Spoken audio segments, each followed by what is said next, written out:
So this is a huge criminal. We found him. It's taken a year, but we finally found him. Are you I don't Rakesh? even know what you're talking Hey, about. all right, we're gonna expose you, Rakesh. Hey, if this isn't Rakesh, tell Rakesh he's about to be exposed soon. That's the original call of me telling him I was going to find him and expose him. But we had a really big problem. And also thanks to NordVPN for sponsoring this video.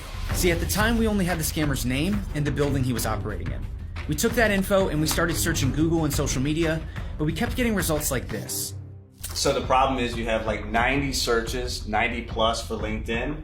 And then Facebook, there's like 50 to 100 people with the exact same name. We could go through each one of those and try to find him, but we don't actually know what he looks like though. So that makes this even more difficult. How do you find someone if you can't even identify what they look like? This is why tracking down a criminal this size can take some time. If you remember us exposing scammer boss Roshan, he was on the run and moved 1,200 miles to try and rebuild his scam call center. And then there's other times where we're fortunate enough and scammers basically expose themselves. Okay, can you just really quickly, the part about the Gmail photo, like could you just click on, if you have one, could you click on yours and just tell me what I'd have to click on after that? You know, like the, what do I need to click on after that? You simply have to tap on the photo. In this particular case, it's just a waiting game. It's not if he slips up, but when. And that's exactly what this guy did. Guys, we got Rakesh.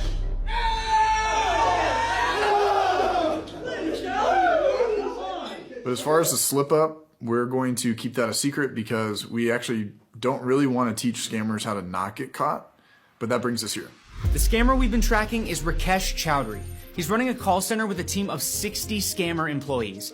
And we don't know how much money they've stolen from people, but just to put it in perspective, we've monitored a call center with a team of 20 to 30 people who were stealing roughly $1 million every single month. That means with double the manpower, these guys could be stealing over $65,000 every single day. Now, how are they making all this money? Well, we believe that they're running various scams pretending to be the SSA, Microsoft, and even Amazon tech support.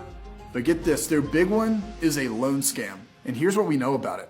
So somebody supposedly puts money into your account, but it's got to be, let's say you have 40,000. Yeah. Then they only can take 40,000. It's not like you're getting like a $160,000 loan. So this is how I think the scam works. The scammer will cold call a bunch of people. Hopefully someone will bite. Eventually someone does bite. They'll tell the victim that they've been approved for a 4% loan. And what's the percentage that I can get? 4%. But they'll ask them a series of questions, including banking information, social security. They're just trying to dig as much as they can out, log it in. We've seen it 100 times. And which bank are you banking with, sir? What else? Do you deal with Wells Fargo? And how old is the account for you? 10 years? And then the scammer will transfer the victim to a senior loan officer, which is just a closer. Mr. Jerry is going to assist you further, okay?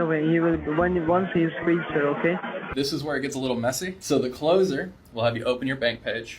They'll edit your HTML to make it look like they've deposited the loan amounts, whatever that is, into your bank. They will then ask you to return that loan amounts to them immediately. This is so that they can send it as a report to the credit super agency or super bureau so that they can prove to the credit super agency that you have returned the money on time.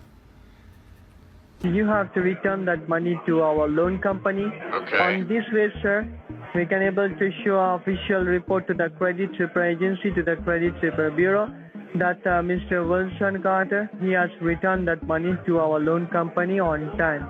But because they've never actually deposited the amounts, that's when you get scammed. And the reason they'll use to justify it is that the credit super agency will actually be the ones to deposit your loan amounts. I don't know, man. It's a weird one.